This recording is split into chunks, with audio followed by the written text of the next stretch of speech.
Estamos de volta com o programa Band Eleições, programa que faz análise e contempla a cobertura completa das eleições de 2010. Quer começar, Vitor?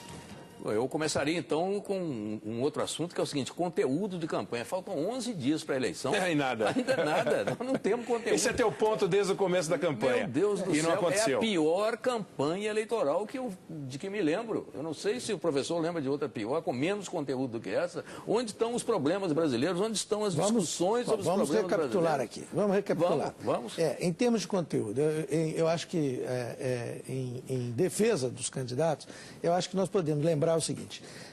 No caso do Serra, ele tem, nas últimas semanas, combinado uma parte, digamos assim, de denúncias e de crítica, mas tem uma parte de conteúdo, sim, no qual ele trata, por exemplo, das questões referentes a uma ampliação de Bolsa Família, a questões referentes à ampliação do pelo amor de Deus, só que faltava, né, se ele não tratasse. Não. É evidente, genericamente, todos tratam. Mas, o que eu quero dizer é o seguinte: a questão da Previdência, quem discutiu, é uma das questões mais sérias do país. Eu posso concordar com você. Eu posso concordar com você. O que eu não acho, o que eu não entendo, é que no âmbito da campanha eleitoral exista possibilidade, formato, espaço para que você faça uma coisa como essa. Como é que a campanha eleitoral funciona? Por exemplo, você não pode fazer um programa dedicado à Previdência Social. Um dos motivos que você não pode fazer é que existe uma série de restrições que impedem você, por exemplo, de colocar no programa determinado tipo de gente falando. Você está entendendo? Que restrição? Você não pode construir cenários, discutir... Por quê? Por que não? Porque a lei diz que não pode. Ué, que é isso? Não, a lei não impede isso, não. Sabe por que eles não discutem a Previdência? Porque a Previdência não dá voto e pode tirar voto. Esse é um Essa ponto. é a questão. Aliás, mas é um dos pontos mais importantes. E veja, e como é que você trata isso? Mas, você vai fazer um debate sobre Previdência? Não, professor, eu estou querendo dizer o seguinte: não há qualidade de conteúdo nessa campanha, e isso é muito sério. Eu não estou discutindo pragmatismo de campanha, não. Esse eu sei disso. Eu estou apenas lembrando: o próximo presidente, seja ele quem for, vai ter que enfrentar 3 ou 4 questões. Mas, Mitri, eu acho que o teu ponto de conteúdo, eu acho que você tem um ponto válido. Agora tem que pensar o seguinte: os candidatos, eles passaram um tempão tentando se conceituar. Eu sei. Se conceituar. Quem somos? Então, a Dilma investiu um tempo para dizer: eu sou a candidata do governo. E o Serra ficou entre: olha, eu sou um candidato de oposição porque eu pertenço a um partido de oposição, e aí a Dilma mas eu não sou vantagem. do contra. Depois ele falou: bom, agora eu sou do contra. Então eles gastaram uma energia vital na conceituação, não sobrou espaço. Você tem toda a razão. E a Dilma levou vantagem nisso, porque ela sempre tem a dizer: eu estou aqui para continuar. E aí que está o ponto da Marina. A Marina nunca se deixou,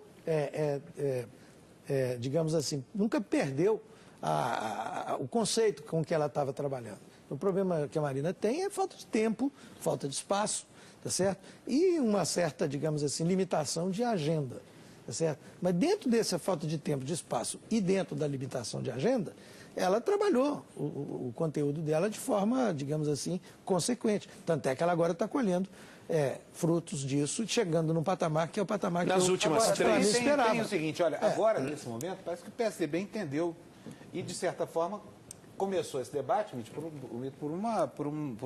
de uma maneira que tem um simbolismo expresso. Por exemplo, o Serra disse que vai pagar R$600 de salário mínimo. Está precificando a reforma da Previdência. Isso é uma... disse que vai ter 13º para o Bolsa Família. Sim, precificar o assunto. Aumentar salário e... Não é projeto de governo, claro que não é. Hoje tem um editorial na Folha de São Paulo, um artigo de fundo, em que um jornalista importante que cobre política reclama de que o Serra abordou o tema reforma política no último encontro entre os candidatos. Não reclamou, não. Ele apenas colocou lá, eu li esse artigo, ele colocou lá e eu fiquei feliz de saber que o Serra cuidou de reforma política lá no Nordeste. Eu achei uma coisa positiva. Agora, eles gastaram, se a gente pegar as últimas 3 semanas, a gente só teve, o tom da campanha foi a pancadaria. Né? Foi de um lado, do Serra, né? Claro, do Serra. Porque quem tem que apresentar a proposta, vamos combinar, quem tem que apresentar a proposta é o candidato de oposição.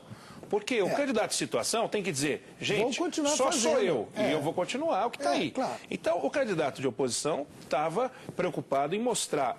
Claro, tinha uma denúncia grave na Receita, e depois a gente teve um outro caso mais grave ainda, e a brincadeira que corre entre os petistas é o seguinte: que se a Dilma foi eleita, ela tem que dar a condecoração, a Ordem do Cruzeiro do Sul para o Serra e para os opositores. Por quê? as denúncias ajudaram a transformar aquela que seria a primeira denúncia do governo Dilma, que foi a Erenice, na última denúncia do governo Lula. Então, tiraram a Erenice do jogo, o que foi uma coisa importante. Agora, eu só lembro, viu, que no debate, no último debate entre os candidatos, os candidatos tiveram que ouvir o Plínio de Arruda Sampaio dizer: eu estou aqui tentando discutir alguma coisa de conteúdo para o futuro do país, não consigo.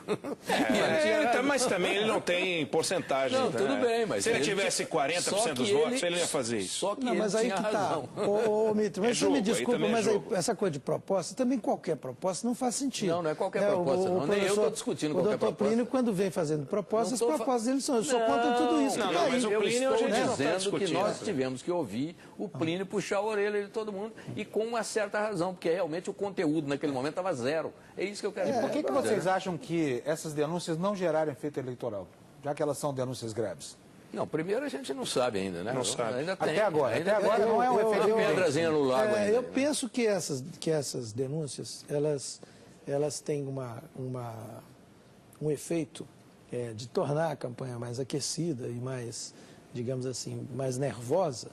Mas, na verdade, eu imagino que o eleitor brasileiro, em primeiro lugar, ele se lembra de eleições passadas. Nós não temos um eleitor que é uma página em branco e que não viu que no passado também já houve uma série de assuntos de final de campanha e surgem denúncias, e essas denúncias muitas vezes ficam mal apuradas ou não se resolvem, ou fica por isso mesmo, e denúncias de todos os lados.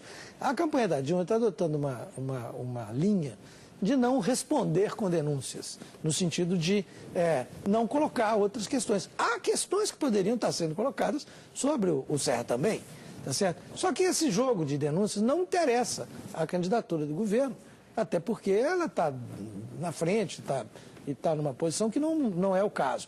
Mas eu acho que essas denúncias elas não têm o efeito, porque as pessoas estão votando a partir de outras premissas.